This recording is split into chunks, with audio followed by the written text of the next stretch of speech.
A paz do Senhor, Escola Bíblica Dominical, revista da editora Betel, lição de número 2, primeiro trimestre de 2024, e vamos dando prosseguimento nesse trimestre que vai falar sobre família. Esse é o tema aqui da revista da editora Betel desse trimestre. E o tema de hoje, da lição de número 2, é namoro, noivado e casamento. Olha que tema interessante. Esse tema está muito forte. Ó, meus irmãos, então vamos aí entrar aqui nessa lição. Eu já vou deixar para os irmãos aí o que vai ser falado nesse vídeo, tá? Já vou dar esse de antemão aqui o que a gente vai tratar, assunto. Nesse vídeo aqui, então, a gente vai falar se o namoro é bíblico. Vamos falar isso aqui. Nesse vídeo nós vamos ver essa situação. E a outra questão também que eu vou falar aqui, a onda do ficar, né? Ela ainda causa um problema, então a gente vai falar sobre isso aí também. Conselhos para o planejamento dos noivos, vou falar nesse vídeo aqui, e vou falar também sobre conselho para os casais, né? Uma dica que eu vou dar aí é sobre o gesto surpresa, tá? Isso é muito bom para o casamento. Bom, meus irmãos, então vamos aqui já no nosso texto áureo, tá em Provérbios 18, verso 22, diz assim, ó: aquele que encontra uma esposa acha o bem e alcança a benevolência do Senhor. Provérbio 18, verso 22. E a verdade aplicada, ela diz o seguinte: dependemos da luz da palavra de Deus e da ação do Espírito Santo para vivenciarmos o namoro, noivado e casamento para a glória de Deus. Amém? Essa aqui então é a lição de número 2, tá muito boa essa lição. Peço que você já deixe o seu like aí no nosso vídeo, tá? E compartilhe esse conteúdo, né? Fala conosco aí, deixa uma mensagem aí, deixa a sua observação sobre o vídeo. Nós vamos interagindo aí, vamos conversando. Eu sou o pastor Marcos André e esse é o Clube da Teologia. Introdução. Vamos ver aqui, vou ler esse parágrafo da introdução. Diz assim, ó: na presente lição trataremos acerca da relevância do namoro, noivado e casamento para serem vivenciados pelo povo de Deus de acordo com os princípios bíblicos. São aspectos da vida que precisam de atenção e cuidado, pois fazem a diferença no testemunho cristão, na qualidade de vida e na formação das futuras gerações, tá? Então, o tema sobre namoro, noivado, casamento, esse tipo de relacionamento, né, que leva ao casamento, esses temas ainda perturbam muitos pastores, perturbam muitos aí os pais, né? Porque é uma situação meio difícil, né, de vivenciar.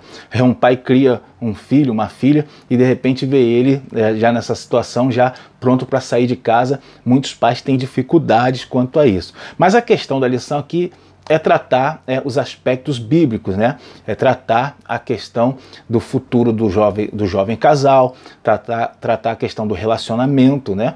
Isso aqui é o que a gente vai tratar aqui nessa lição. O problema é que hoje em dia, muitos, na questão relacionamentos, a igreja está cada vez mais parecida com o mundo. Isso aí é um problema muito, né, difícil de se resolver. Então devemos tomar o devido cuidado. A lição ela visa dar as corretas orientações, né? Bom, vamos continuar dando prosseguimento aí na nossa lição. Primeiro tópico, o namoro cristão. Vou ler aqui o primeiro subtópico 1.1, conceito do namoro cristão. Vou ler esse primeiro parágrafo, diz assim, ó: o conceito de namoro cristão é diferente daquele que não tem temor a Deus, pois o namoro não é brincadeira, nem passatempo de quem não tem o que fazer. Ele segue os princípios da palavra de Deus, pois não é a fase do conhecimento íntimo, nem aumento das intimidades. Bom, meus irmãos, aqui é o seguinte, né? Vamos já esclarecer uma coisa que eu falei que eu ia dizer nesse vídeo, e é importante a gente já deixar claro. A Bíblia não tem, né, não trata de namoro, ela não faz referência, ela não fala disso, não é bíblico, tá? Peraí, não é bíblico? Não é bíblico, a Bíblia não trata de namoro, não fala sobre isso, tá bom? Não existia esse conceito na época que foi escrita a palavra de Deus, tá? Não é bíblico. Ah, então não posso namorar? Não, calma aí, não é isso que a gente está falando, que não possa namorar, tá? Não é bíblico. Porém, né, é um relacionamento que vai conduzir ao casamento. Esse sim é bíblico. E aí a gente vai falar disso daí, tá? O namoro é o seguinte, na época que foi escrita a palavra de Deus, existia os casamentos arranjados, né? Geralmente eles eram arranjados, tá? E depois, nos séculos posteriores, passou a existir o cortejar, né? Onde um jovem, né? Um homem, ele ia à família dos pais da moça e pedia permissão para cortejar a moça, para estar, no caso, isso aí era o que era namorar na época, né, na Idade Média, era dessa forma, tá? Na verdade, eles nem se tocavam, nem se conheciam direito, tá bom? Era feito dessa forma. E então, aí vai começar no século XX, a questão no mundo ocidental, na Europa, Estados Unidos, aí sim começa, né, o namoro. Lá em 1920 começa os primeiros registros de namoro, né? E aí dali ele foi crescendo a concepção até chegar ao que é hoje. Hoje, né, existe esse costume, tá? Essa cultura ocidental, principalmente, do namoro, tá bom? E aí a igreja, né, ela adotou, segue aí os costumes que os ímpios têm também. Não se torna um pecado se for bem controlado.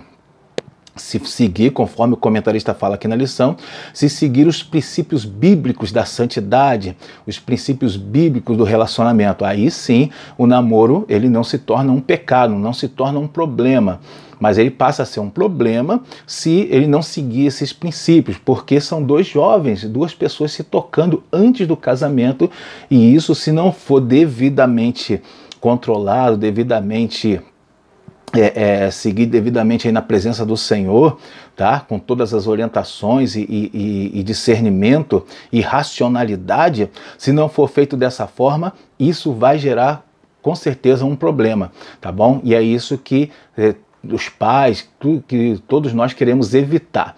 Vamos aí para o próximo parágrafo. Diz assim, ó, muito menos dar prova de amor e chegar até ter filhos antes do casamento. O comentarista está dizendo que namoro não é isso, né? Dar provas de amor, né? Essa expressão, quando ele fala dar provas de amor, é aquele argumento que muito jovem, malicioso fazia, né? Jovem não, né? Vamos botar homens, né? Fazia para forçar a moça, a menina, a ter sexo antes do casamento, tá? Então, isso daí era um argumento usado, e o comentarista está alertando que namoro não é isso. Então, você jovem, você moça, fique atenta a isso, né? Não existe, para dar prova de amor, ter sexo antes do casamento. Isso não é prova de amor, tá? Isso aí, né, como muitos falavam, o relacionamento, o namoro é uma escada. A cada dia os dois vão se conhecendo mais na intimidade. E isso pode ser um problema, tá? Pode ser um problema. Tem que tomar muito cuidado, tem que tomar ter muito discernimento, porque não se deve, você não toma cuidado para não conhecer a intimidade demais antes do casamento, porque fatalmente vai levar ao problema da fornicação, fatalmente, tá? Então toma muito cuidado. Eu quero deixar uma dica aqui para as moças. Toma muito cuidado na seguinte questão: se você deixar com que seu namorado toque suas partes íntimas, né, coloque a mão aonde não é para colocar, você vai estar facilitando, tá, uma coisa para ele, e uma coisa que eu aprendi, que nós sabemos, né, o ser humano, ele não valoriza aquilo que vem fácil. Essa é a realidade. Então ele não vai te valorizar no futuro. Se ele conseguiu facilmente colocar a mão nas suas partes íntimas, no futuro ele não vai te valorizar, tá? Não permita isso. Você, moça, tá? Não permita isso. Tome o devido cuidado, a devida cautela quanto a isso, tá?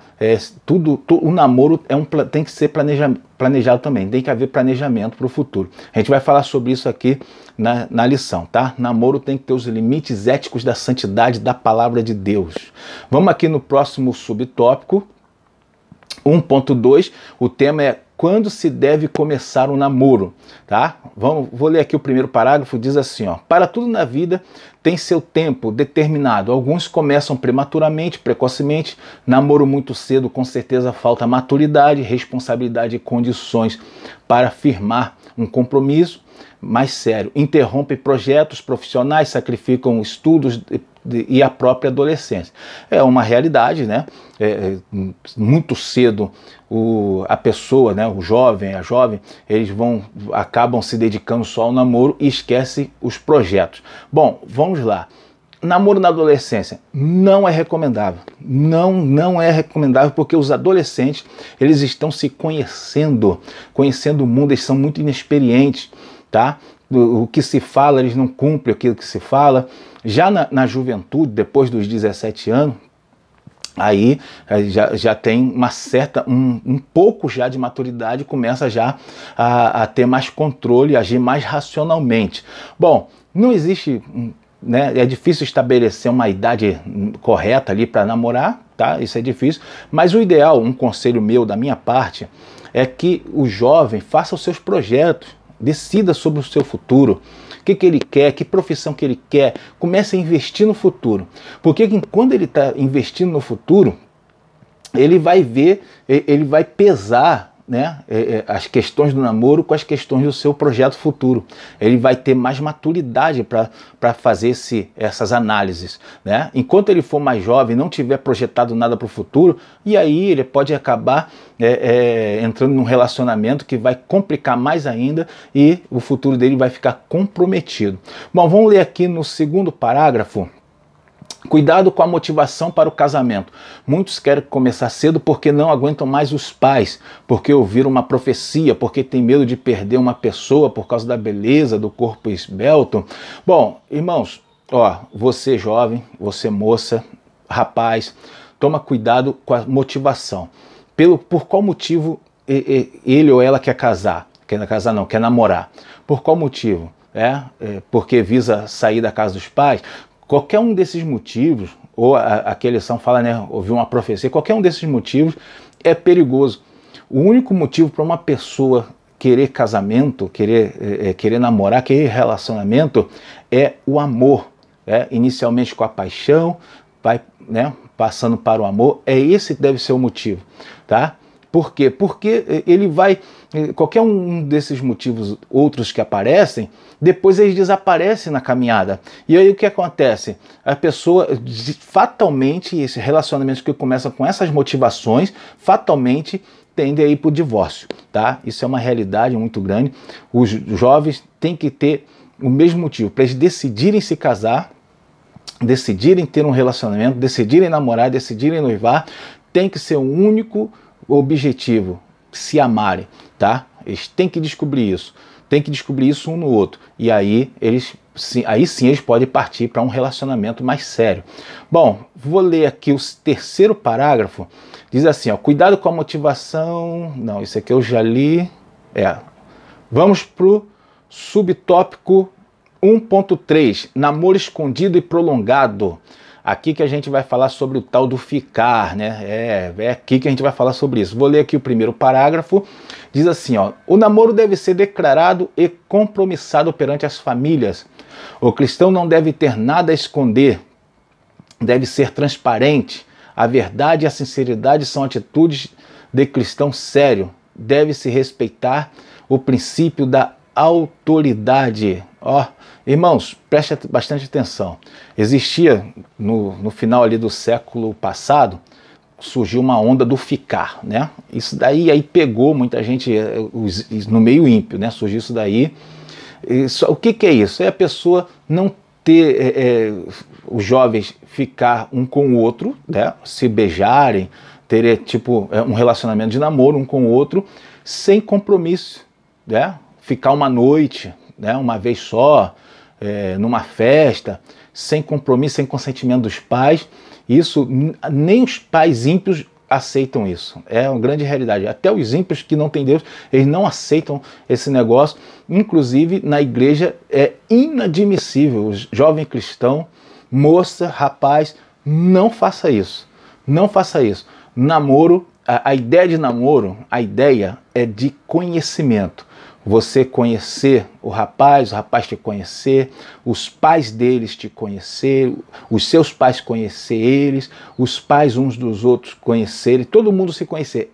essa é a ideia central do namoro, essa é a ideia central, tá? Então, se não houver isso, sai disso em nome do Senhor Jesus.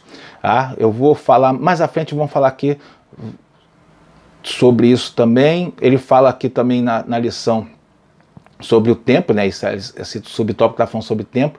Eu vou ler o terceiro parágrafo aqui, muito interessante. Ele diz aqui, ó, não pode ser curto demais, falando do tempo de namoro, né? Não pode ser curto demais quando não dá tempo suficiente de conhecimento. Lembra que eu falei que é se conhecer, né? Então não dá tempo suficiente de conhecimento e casa enganado. Deve haver equilíbrio para tudo na vida. Bom, nesse ponto aqui, eu discordo um pouco do comentarista, porque ele está falando que o namoro não pode ser curto demais, né? Só por causa do tempo de conhecimento. Porém, eu penso da seguinte forma, né? Que o noivado também é um tempo de conhecimento. Noivado também é tempo de conhecimento. Inclusive, há muitas coisas muitas situações que se observam no noivado. O jovem ali, começou o namoro, né? Eles tá no tempo ali da emoção, estão junto, e eles só vão pensar mais racionalmente quando entra o noivado, que aí é que eles vão pensar em projeto, em administração, eles vão começar a fazer, olhar as coisas pelo lado mais racional. E aí é que eles descobrem os alertas, né? É que eles descobrem as manias, descobrem as coisas, descobrem os projetos do futuro. Aí eles começam a ver as situações e muitos, a realidade é que eu já vi, né? Muitos acabam desistindo do casamento quando entram na fase do noivado, tá? Então o namoro, ele é o ideal que seja curto, né? Ele é o ideal que seja curto. Eles têm que descobrir lá o que eles querem, se eles querem casamento ou não, porque o namoro cristão, ele tem que levar ao casamento. Tá? Não existe um namoro só para experimentar se é bom ou não. Qual é a razão de um jovem namorar se não for para casar? É o quê? Para experimentar, para ver se o negócio é bom ou não? Para quê? Qual o objetivo disso? Então, ele tem que ser curto mesmo, passar para a parte do compromisso. Ou vai noivar ou não vai. Você, moça, observou que ele não está com essa intenção de casamento, sai logo disso daí, porque a realidade é que a moça é que fica mais mal falada, né? O rapaz não fica, mas a moça fica. Então observou que ele não está com intenção de casamento, sai logo desse negócio, né? Sai logo disso daí, porque é laço para a sua vida, tá? Então, a Bíblia, inclusive, ela não trata de namoro, mas ela fala uma coisa sobre o relacionamento. O apóstolo Paulo fala que o ideal é que não se casasse, mas para não se abrasar, tá? Para que não fique ali se abrasando, que se casem. Bom, ele está dando a ideia, quando ele fala de não se abrasar, ele está dando a ideia de não ficar ali vivendo na tentação, tá? E o namoro longo, o namoro alongado ali, vai levar essa tentação. Então a Bíblia não fala especificamente de namoro, mas dá uma ideia do que é a tentação na vida da pessoa, né? Como ela pode destruir a pessoa. Bom, vamos para o subtópico 2. O tema desse subtópico é o noivado cristão. Aqui vamos falar sobre dicas do noivado, né? É o 2.1, vai que o noivado é a fase do planejamento.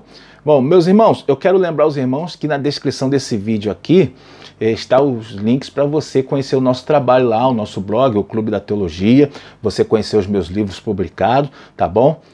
Dá uma olhadinha lá que você com certeza vai gostar dos conteúdos. Bom, vamos aqui nesse subtópico. O noivado é a fase do planejamento, é o 2.1. Vou ler o primeiro parágrafo, diz assim, ó.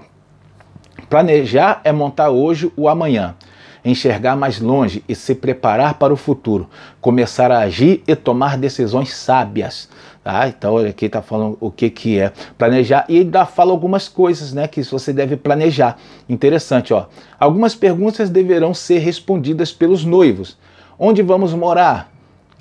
A residência será própria ou alugada? Então um casal, os noivos, né, passou do namoro, entrou na fase do noivado, ele tem que ver essas questões, tem que planejar isso daqui. Bom, e aí, né, aqui são questões de ordem, essas duas aqui pelo menos são de ordem financeira, né, o casal, a questão da moradia, né, Ele tem que verificar de antemão, planejar isso de antemão. O ideal é que o jovem, que o casal, eles vão para sua própria casa, ou alugada ou comprada, mas que eles tenham o seu próprio imóvel, que já comecem assim, para evitar, né, terem que ir para a casa dos pais, e aí, irmão, debaixo ali da asa dos pais, vai ficar ruim para o casal crescer as suas próprias experiências, vivenciar junto as suas experiências. Vamos para o segundo parágrafo, diz assim, ó: quantos filhos vamos ter? Né? Ele segue ali as perguntas que vão fazer um ao outro. Qual a nossa renda familiar? Vamos realizar a festa de casamento? Quantos convidados e quantas testemunhas? Tá? Então, aqui eu quero deixar, né, uma dica para você, né, para os jovens noivos ali, né, para se ensinar na escola dominical. Uma festa de casamento mais simples, uma lua de mel mais em conta, mais barata, também pode ser bastante marcante na vida do casal, porque a lua de mel é eles que vão fazer, né? O casamento, a festa, às vezes é simples, mas é com as pessoas que eles gostam, é marcante porque é divertida, tá? É debaixo da presença do Senhor, isso aí é bom. Então, não precisa ser algo muito caro, não precisa ser... O ideal é que quando eles planejem a renda deles, né, para a passagem das festas, do casamento, eles têm uma margem de segurança. Vou dar um exemplo. Então você viu que tem ali 20 mil para realizar o seu casamento, tem 20 mil em condições para você gastar. Então planeje para gastar 15, deixa 5 na reserva, tá? Essa é uma ideia aqui, né? Uma sugestão. O brasileiro ele tem a mania de não fazer margem financeira para nada. Se ele tem 30 mil, ele vai gastar os 30 mil. Essa é a cultura do brasileiro, impressionante. Mas aí você, né, sai um pouco tira essa mente cultural aí ruim, né? E faça uma margem de segurança para você poder controlar os seus gastos, tanto no casamento, né, quanto depois na sua vida financeira. Subtópico 2.3, eu pulei o subtópico 2.2, vamos para o 2.3 agora. O tema é a consciência de que está começando uma família. Vou ler o primeiro parágrafo. A Bíblia diz: portanto deixará o homem pai e mãe e se unirá à sua mulher. O destino dessa nova família está na responsabilidade e comando do casal. Bom, então o jovem casal precisa viver as suas experiências juntos, tá? Então no noivado já tem que observar isso, já tem que acertar essas coisas, né? Vocês vão viver as suas experiências juntos, os seus problemas, né? Não vai ser fácil, tá? Não existe facilidade no casamento, então tem que resolver os seus problemas juntos, tem que conversar junto, tem que crescer junto em maturidade, tá bom? Evitar discussões na frente dos outros, discussões na frente dos pais, principalmente na frente dos pais, tudo isso para vocês crescerem em maturidade. Bom, vamos ler aqui o segundo parágrafo, diz assim, ó: construir uma nova família dá a entender que é viver financeiramente às próprias custas, e uma compreensão que é deixar geograficamente estar morando em outra residência. Quando você vive às custas dos pais ou sogros, abre-se brechas para que eles interfiram no seu casamento, tá? Isso é uma realidade, né?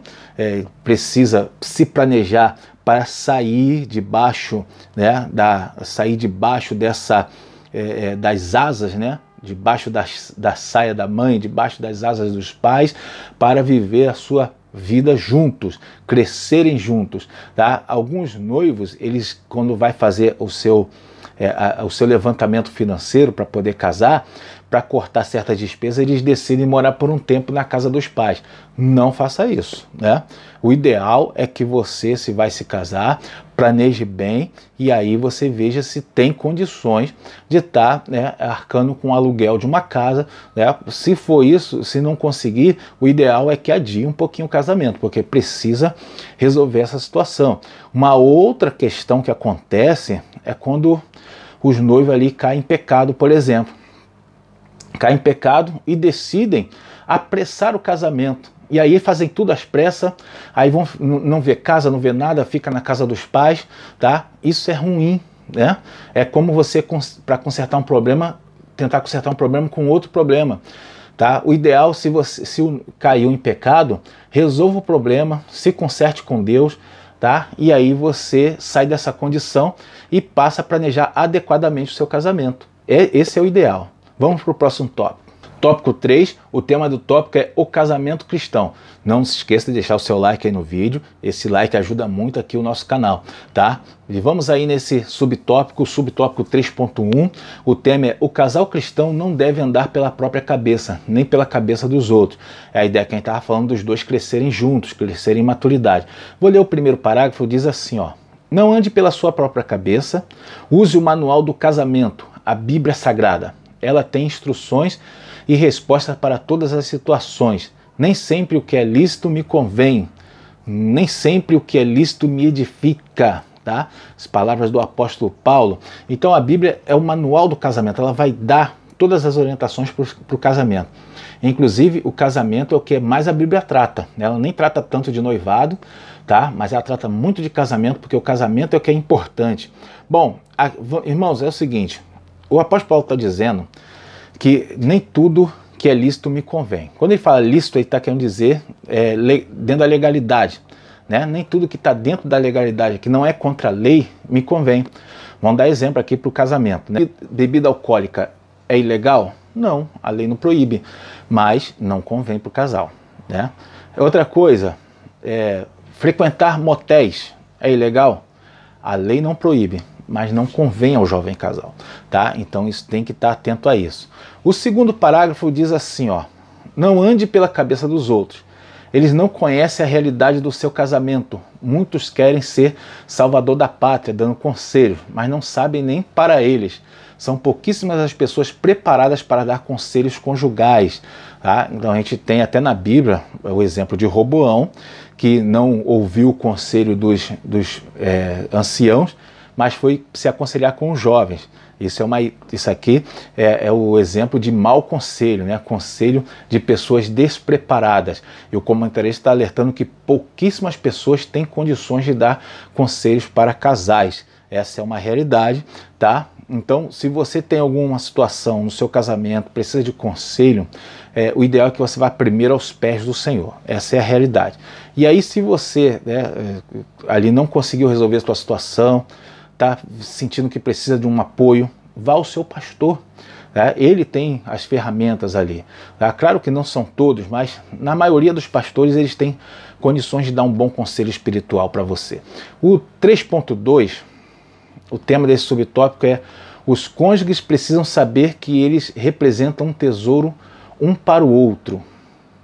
Aqui vou ler o primeiro parágrafo, diz assim, ó: quem não cuida bem do seu tesouro poderá ter surpresa ao longo do casamento, pois alguém que não cuida bem do seu tesouro, aparecerá outro para cuidar, né? Interessante o comentarista falar disso aqui, né? Geralmente, o ser humano, geralmente, né, ele só valoriza quando perde. A gente vê isso nos velórios, a gente vê isso em muitos que, quando perdem o cônjuge, perde alguém, aí que valoriza, né?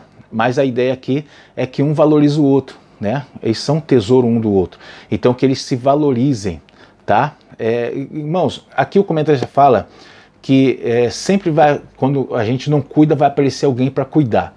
Isso é uma realidade, né? É uma realidade, sempre isso vai acontecer, mas você que é casado, eu recomendo o seguinte: se aparecer alguém com ideia de cuidar, porque vai aparecer, sai disso, que é mensageiro do diabo. E outra coisa, né? Se essa pessoa veio com a ideia de cuidar de você, né? Dando dando atenção para você estando ainda casada ou casado, então ele está querendo destruir o teu casamento. Não quer cuidar de nada de você, está querendo destruir a tua vida conjugal. Toma cuidado. Bom, aqui também fala sobre se alguém não cuida bem do seu tesouro, está desprezando o presente de Deus. Toma cuidado com as ladras aí de ladras e ladrões de tesouro, né? Porque eles estão aí, como eu falei, né? Você estando bem ou não no casamento, sempre vai aparecer esse tipo aí, esse pessoal que visa... outro dia eu vi eu estava passando no YouTube e tinha um vídeo de um rapaz ensinando como que uma mulher casada quer ter relação com ele, como ele sabe que sua mulher casada quer ter relação com ele. Eu fiquei bobo de alguém como que alguém perde o seu tempo vendo um vídeo desse e como alguém perde o seu tempo fazendo um vídeo desse. É uma coisa totalmente satânica, essa é a realidade, tá? Uma coisa totalmente satânica e muitos dão visibilidade para isso. É impressionante como está o nosso mundo, né? Bom, você casado, casada, tome cuidado com as redes sociais. É por ela que muitos dos ladrões e ladras de tesouro têm acesso ao casamento, né? Ao casal. Tome muito cuidado com isso, tá? Pese bem isso daí e ore muito a Deus para evitar isso. O terceiro parágrafo, ele diz assim, ó: quem ama o seu tesouro não negligencia, não é relaxado, não trata de qualquer maneira, antes cuida, protege e guarda com todo cuidado, né? Com todo cuidado e carinho. Bom, aqui eu recomendo o tal do gesto surpresa que eu tinha falado, né? O gesto surpresa, o que é isso? É você fazer um gesto inesperado que mostre para a pessoa amada o quanto ela é importante para você, tá? Um gesto surpresa. Vou dar algumas dicas aqui, né? Eu deixo no meu subsídio algumas dicas, ó. Prepara uma refeição, um jantar, um café, né?